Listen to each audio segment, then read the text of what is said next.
Ok, vamos avançar na nossa análise da segunda epístola de Pedro. Na aula passada, nós concluímos a análise do primeiro capítulo de Pedro. Vimos até o versículo 21 do capítulo 1. Nessa aula, como você vê na sua tela, nós vamos então começar o segundo capítulo de Pedro, vendo então dos versículos 1 até o versículo 9. Mas antes disso, vamos aqui voltar para o nosso esboço, para o esboço da sessão que nós vamos estudar agora, ok?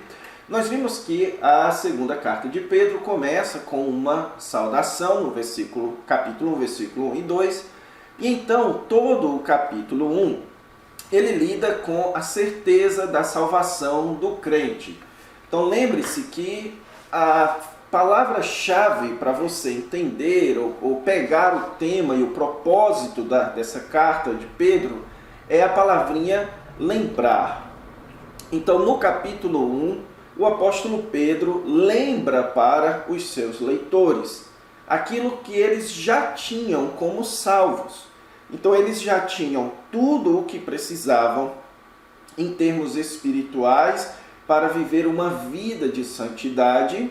E eles já tinham a revelação de Deus na pessoa de Cristo e mais confirmada ainda nas palavras dos profetas. Então tudo isso servia como base para a certeza da salvação deles. Eles não precisavam então daquilo que os falsos mestres ofereciam. O que eles já tinham era exatamente o que eles precisavam.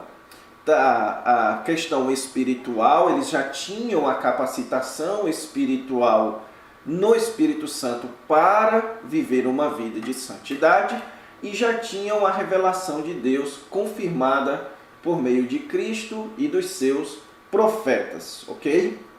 Então isso aqui basicamente foi o assunto do primeiro capítulo. Agora, no segundo capítulo, até a metade do terceiro, o assunto vai se voltar aos falsos mestres. Assunto esse que foi uma constante preocupação do apóstolo Paulo e também é do apóstolo Pedro, visto que eles estão escrevendo para o mesmo grupo de igrejas. Então, se você lê as cartas a Timóteo, você vai perceber como o apóstolo Paulo se preocupava com a entrada de falsos mestres dentro da igreja, ali naquela região da Ásia. E aqui nós temos o apóstolo Pedro com a mesma preocupação. Então, nessa carta de Pedro, na segunda carta de Pedro, nós vamos agora nos voltar, centrar a nossa atenção a essa questão do engano dos falsos mestres, que vai do capítulo 2, versículo 1, até o capítulo 3, versículo 16. E, basicamente, o apóstolo Pedro ele vai centrar em dois erros fundamentais dos falsos mestres. O primeiro deles é o antinomianismo. O que é o antinomianismo?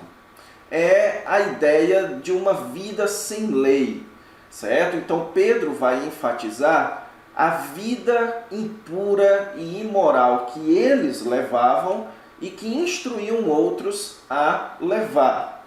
E depois, no capítulo 3, versículo de 1 a 16, o segundo erro básico deles era um erro escatológico, a negação da volta de Cristo.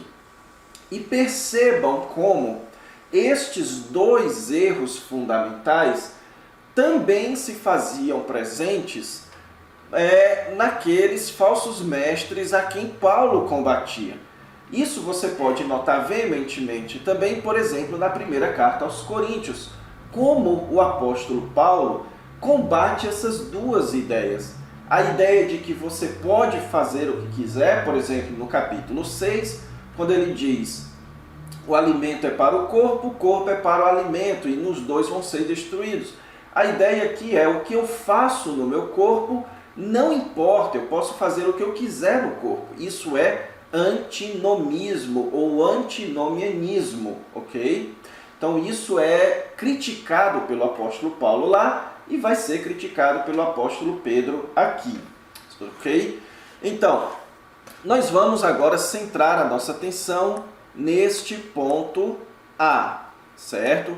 Nessa aula de agora, nós vamos focalizar dos versículos 1 até o versículo 9, quando o apóstolo Pedro, ele descreve os falsos mestres. Ele introduz em cena a questão dos falsos mestres, comparando eles com aqueles a quem Deus preserva, ok? Então vamos ver aqui, 2 Pedro capítulo 2, versículos de 1 a 9. Então vamos lá. O capítulo 2, pessoal, ele começa com a partícula assim como. Então note que existe uma conexão entre o versículo 1 do capítulo 2 com o versículo 21 do capítulo 1. O versículo 21 do capítulo 1, ele encerra dizendo que homens falaram da parte de Deus, movidos pelo Espírito. E então ele começa aqui o versículo 1 do capítulo 2, dizendo: assim como no meio do povo surgiram falsos mestres. Ou seja, aqui o apóstolo Pedro, ele está contrastando os verdadeiros mestres que surgiram no meio do povo, por meio de quem veio as Escrituras, com os falsos profetas que surgiram no meio do povo. Então Pedro está aqui fazendo um contrabalanceio.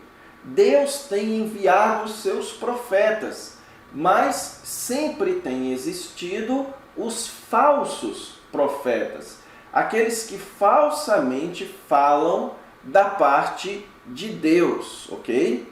Então aqui o apóstolo Pedro está se referindo ao Antigo Testamento, visto que no versículo 21 ele também estava se referindo ao Antigo Testamento, que durante a história do povo tem se surgido falsos profetas. E então ele diz que, assim como surgiram falsos profetas no meio do povo, assim também haverá falsos mestres, ok? Então veja que o apóstolo Pedro faz um paralelo entre falsos profetas no Antigo Testamento e falsos mestres no Novo Testamento, ok? Então ele está dizendo que, fazendo aqui esse paralelo, que assim como sempre surgiram os falsos profetas no meio do povo, agora também sempre haverá de surgir falsos mestres. E o que é que eles vão fazer? O texto diz que eles vão introduzir heresias destruidoras. Então veja aqui, eles irão introduzir heresias destruidoras, certo? A palavra introduzir aqui está sendo acompanhada pelo prefixozinho dissimuladamente. Mas introduzir dissimuladamente é a mesma palavra na língua grega, que é a palavra pareisaxosin, que significa o seguinte, pessoal, significa você se infiltrar. Então, introduzir dissimuladamente é um processo de infiltração. Então, nós vemos isso, por exemplo, nos filmes ou na TV, quando a polícia ela infiltra alguém no meio dos traficantes para espionar. Então, aqui você também tem a mesma ideia, que dentro do cristianismo está sendo infiltrado heresias destruidoras, ok? Então, os falsos mestres, vamos colocar assim, eles são agentes infiltrados de Satanás ou do pecado. Então veja que um agente infiltrado, ele é alguém que se disfarça, ele consegue dissimular, ele entende qual é a linguagem usada, ele entende qual é a prática usada, ele entende qual é a maneira a ser vivida que o identificará exteriormente com um determinado grupo. Porém, as suas intenções, eles são contrárias às intenções do grupo.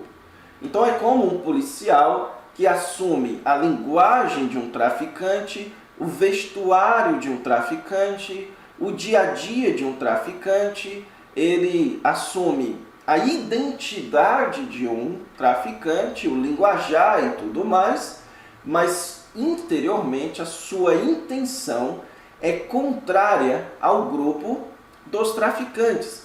Isso é uma infiltração, uma dissimulação.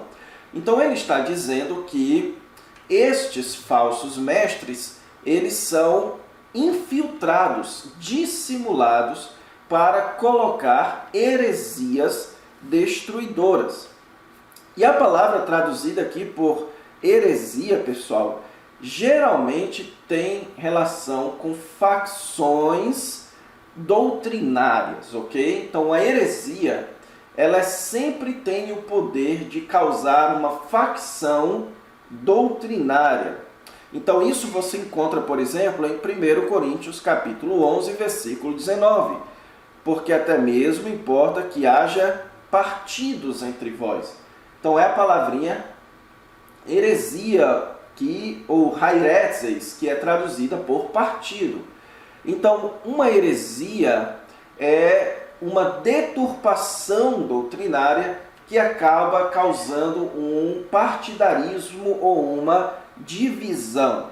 Então, a heresia, ela é destruidora porque ela mina a união da igreja. Então, a igreja, ela é alicerçada em torno da doutrina dos apóstolos e dos profetas. Então, o falso profeta, ele é aquele que introduz doutrinas contrárias à doutrina dos apóstolos e que então geram facções dentro do cristianismo. É como, por exemplo, alguém negar a divindade do Senhor Jesus Cristo. Ele está indo contra uma crença ortodoxa apostólica e por isso então a pessoa que crê assim acaba gerando uma facção dentro do cristianismo, que é como a gente vê, por exemplo, nos dias de hoje, os chamados testemunhas de Jeová. Então, como todos vocês sabem, a seita das testemunhas de Jeová é considerada seita por introduzir uma dessas heresias destruidoras, que é o quê? A descrença na divindade do Filho ou mesmo na doutrina da Trindade. Essa é uma heresia destruidora porque ela destrói a unidade da igreja, gerando seitas, gerando sectarismo ou facções dentro da fé cristã. Então o texto nos diz aqui que uma das características, ou a principal característica de um falso mestre, é que ele introduz heresias. Então você quer identificar um falso mestre, identifique por aquilo que ele ensina. Se o que ele ensina é uma heresia destruidora, ou seja, é uma quebra de uma crença ortodoxa da igreja ou da igreja apostólica, então ele é um falso mestre, ok? Então, colocando aqui em termos práticos, pessoal, e desculpe se você está assistindo aqui, se eu estarei sendo muito direto. Mas no Brasil, onde eu mais posso identificar isso daqui é na chamada teologia da prosperidade, ou evangelho da prosperidade. O evangelho da prosperidade não é o evangelho da glória de Deus, como o apóstolo Paulo diz em 2 Coríntios capítulo 4. É o evangelho da glória do homem. É a sujeição do evangelho à glória do homem. E isso é uma introdução de uma heresia destruidora no seio da igreja. A teologia da prosperidade, ela mina a unidade da igreja, porque ela mina a própria ideia do evangelho. O evangelho ele passa a ser deturpado e por isso nós vemos então tantas denominações cristãs ou chamadas cristãs, mas com práticas completamente adversas ao que de fato é a fé cristã aqui no Brasil, ok? Então, o texto começa o apóstolo Pedro nos identificando os falsos mestres. São aqueles que introduzem heresias destruidoras no meio do povo. Ele então, pessoal, nos apresenta aqui a primeira destas heresias. Então, a segunda parte do versículo 1, até o ponto de renegarem o soberano Senhor que os resgatou, trazendo sobre si mesmos repentina destruição. Então, essa segunda parte do versículo 1, aqui nós temos um exemplo de uma dessas heresias destruidoras, ok? O grande desafio é nós entendermos este exemplo do apóstolo Pedro. Você tem 2 pontos aqui que são difíceis de entender, certo? Primeiro, que heresia era esta que renegava o soberano Senhor? E segundo, o que Pedro quer dizer quando ele fala o soberano Senhor que os resgatou, ok? Então, quanto a essa primeira questão, que eles renegaram o soberano Senhor, isso daqui, pessoal, certamente tem alguma relação com a figura do Senhor Jesus Cristo. A negação de alguma doutrina central na pessoa do Senhor Jesus, ok? Nós sabemos que todas essas heresias do primeiro século e do segundo século, elas giravam em torno da figura do Senhor Jesus Cristo. Ou negavam a sua divindade, ou negavam a sua humanidade, ok? Então, quase certamente, Pedro está se referindo a este problema aqui, que também é o mesmo problema que o apóstolo João trata nas suas epístolas, ok? Que é o que o apóstolo João trata no seu próprio evangelho também, que é a negação de um traço crucial da pessoa do Senhor Jesus Cristo. Só que o grande problema desse versículo está quando o apóstolo Pedro diz, até o ponto de renegarem o soberano Senhor que os resgatou. O que o apóstolo Pedro está querendo dizer aqui? A palavra resgatar aqui, pessoal, poderia ser traduzida também como redimir, ou mais literalmente ainda, como comprar. Então Pedro estaria dizendo que eles estavam negando o Senhor que os comprou, ok? E isso gera, então, um grande debate, especialmente entre calvinistas e arminianos. O debate gira em torno da interpretação desse texto aqui. Por quê? Uns vão afirmar que aqui o apóstolo Pedro está falando de perda de salvação. Eles uma vez foram comprados por Cristo, eles foram salvos e agora eles estavam negando ao Senhor Jesus Cristo, certo? Porém, essa interpretação ela é extremamente problemática porque ela vai frontalmente contrário a textos como João capítulo 5, versículo 24, Aquele que crê tem a vida eterna.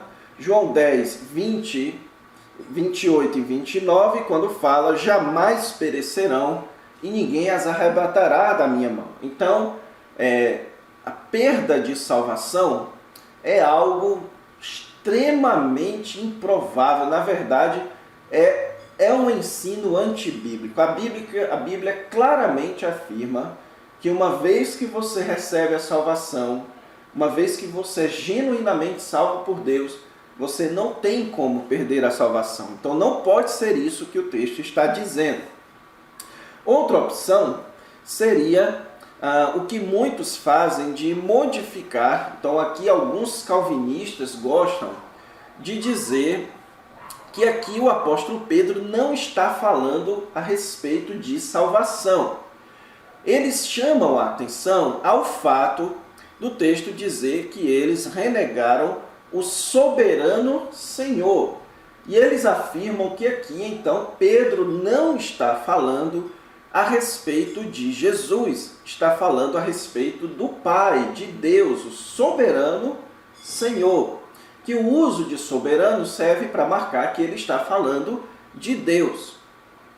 E eles estavam negando a Deus que os comprou. E a ideia então aqui é que todos os homens, eles pertencem a Deus. Deus, ele é o Senhor do universo e todos nós somos os seus servos. Então, quando foi que Deus comprou os homens? Quando Deus os criou. Então, o que muitos afirmam é que aqui o apóstolo Pedro está falando não de um resgate, mas a respeito da criação, que foi neste momento que Deus nos comprou para Ele, ok? Então, eles aqui estariam negando o Criador. Então, Pedro poderia estar aludindo a alguma heresia relacionada à criação, que de fato existia, pessoal, como a ideia do demiurgo da filosofia grega, que afirmava que Deus não pode ter sido o criador porque a matéria é má, Deus não pode ter criado a matéria. Então eles estariam negando o Criador, que foi quem os criou, ok? O grande problema dessa posição é, de fato, o sentido da palavra resgatar aqui, que é a palavra agorazo, que todas as vezes que é utilizada em relação a Deus ou a Jesus, ela tem um aspecto soteriológico, um aspecto de salvação. Então, todas as vezes aqui que essa palavra é usada na Bíblia, ela se refere à salvação. Se aqui Pedro estava querendo mencionar a criação, por que ele usaria uma palavra que, dentro do contexto da fé cristã, se referia à salvação do Senhor Jesus Cristo? É este o ponto problemático dessa posição, ok? A outra posição que muitos aderem aqui é a ideia de que o Senhor Jesus Cristo resgatou estes homens potencialmente. E então aqui você teria um texto que seria a base para a chamada expiação ilimitada, que na cruz de Cristo ele pagou o preço pelo pecado de todos os homens. Então, de fato, ele comprou todos os homens. Então, aqui você teria a ideia que a morte de Cristo ela foi suficiente para comprar a todos os homens, porque Cristo pagou o preço devido. Porém, essa salvação ou essa compra providenciada na cruz, ela não se aplica a todos os homens. Então, aqueles que afirmam ou aqueles que recebem o preço pago na cruz são aqueles que creem no Senhor Jesus Cristo. Aqueles que não creem no Senhor Jesus Cristo, eles estão negando o soberano Senhor que fez essa providência por eles, ok?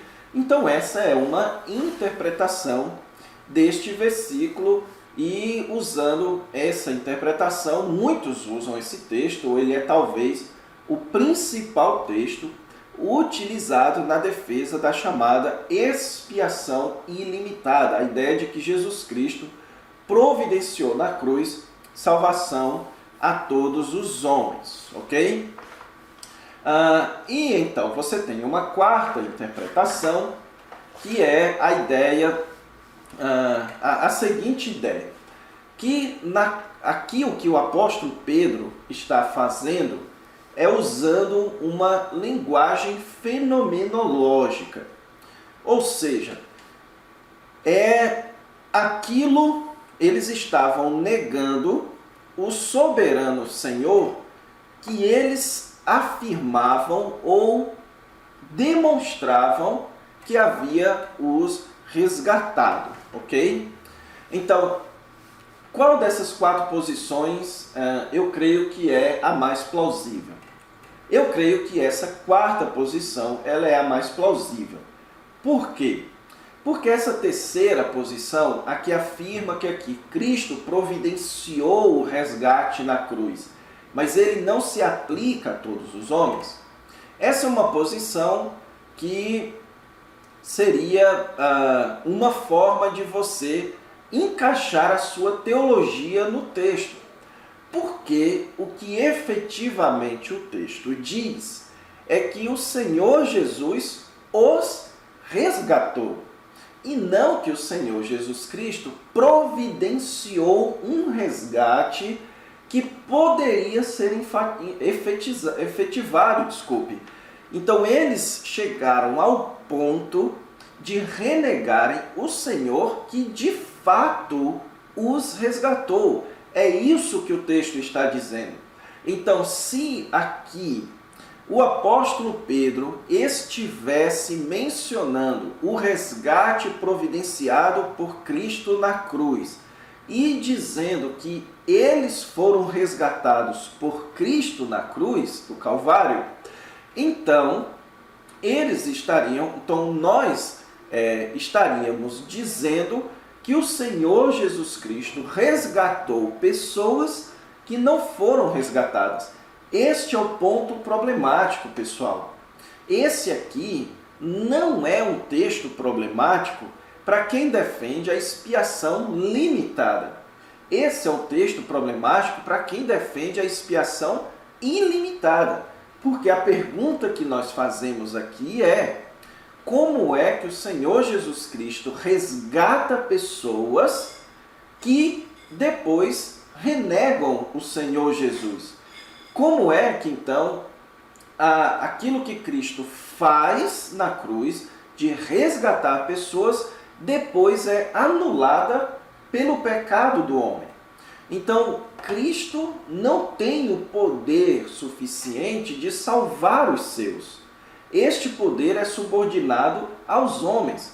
Mas se o poder da salvação é subordinado à vontade humana, então ninguém seria salvo, porque a vontade humana nós sabemos que ela é deturpada ou maculada pelo pecado, ok? Então, meu ponto de argumentação aqui, em resumo, pessoal, é o seguinte: Pedro não poderia estar falando aqui que aqueles falsos mestres de fato haviam sido resgatados. É este o ponto. Pedro não pode estar mencionando isso. Ele jamais diria que o Senhor Jesus de fato resgatou aqueles homens, ok? O erro de quem interpreta aqui dessa terceira forma, ou de acordo com a expiação ilimitada, é não reconhecer que o texto está dizendo é que Jesus os resgatou. Ele não providenciou um resgate, ele resgatou. Então o ponto é, Pedro está realmente dizendo que Jesus de fato resgatou as pessoas? Eu penso, ou os falsos mestres, eu penso que não é isso que Pedro está dizendo. Eu penso que o que o apóstolo Pedro está dizendo é que aquilo era algo que eles exibiam. Eles exibiam que haviam sido resgatados, mas eles mesmos renegavam a este soberano que os resgatou. Isso, pessoal, pode ser corroborado pelo versículo 21 do capítulo 2. Veja o que o apóstolo Pedro diz no verso 21 do capítulo 2 aqui de 2 Pedro. Pois melhor lhes fora nunca tivessem conhecido o caminho da justiça do que, após conhecê-lo, volverem para trás, apartando-se do santo mandamento que lhes fora dado. Mas veja o 20 também. Portanto, se, depois de terem escapado das contaminações do mundo, mediante o conhecimento do Senhor e Salvador Jesus Cristo, se deixaram enredar de novo e são vencidos, tornando-se o seu último estado pior do que o primeiro. Então veja qual é o argumento do apóstolo Pedro. Eles tomaram uma decisão de seguirem a Cristo. Eles conheceram a Cristo, eles tiveram um aparente relacionamento com Cristo, deixaram as contaminações deste mundo, ou seja, assumiram um padrão cristão de vida e então depois começaram a se enredar de novo neste estilo de vida mundano. Então veja o que é que Pedro está dizendo. Pedro está chamando eles de pessoas infiltradas. São pessoas que se disfarçam de cristãos. Eles então afirmam que foram resgatados. Eles então abraçam isso, a ideia de que foram resgatados por Jesus. Mas eles mesmos renegam esse Jesus que os resgatou, certo? Eu creio que este é o argumento do apóstolo Pedro. Então esse texto não serve para basear a expiação ilimitada e nem a expiação limitada. Não é este o assunto do texto. O texto aqui é para identificar quem são os falsos mestres. E basicamente aqui Pedro está dizendo que o falso mestre é alguém que não vive aquilo que prega. Então ele prega a salvação por meio de Cristo. Ele prega a cruz de Cristo e o resgate providenciado ou realizado por Cristo na cruz em sua vida. Ele diz: eu sou um cristão, eu fui alcançado por Cristo, eu fui resgatado por Cristo. Mas na sua vida prática, ele renega ao Senhor Jesus que o resgatou. E então aqui vem no versículo final do versículo 1, a ideia de trazendo sobre si mesmos repentina destruição. E o apóstolo Pedro aqui, pessoal, ele vai começar então a tratar a respeito da temática do juízo. A partir de agora, ele vai tratar da questão do juízo dos falsos mestres. Ele primeiro nos identificou e nos deu duas características dos falsos mestres. Primeiro, que eles introduzem heresias destruidoras. Eles são infiltrados para introduzir o engano no meio do povo. E segundo, eles não vivem de acordo com aquilo que eles afirmam. Eles não são genuinamente seguidores de Cristo. Eles negam o Jesus que eles afirmam que os resgatou. Então, os dois traços de um falso mestre.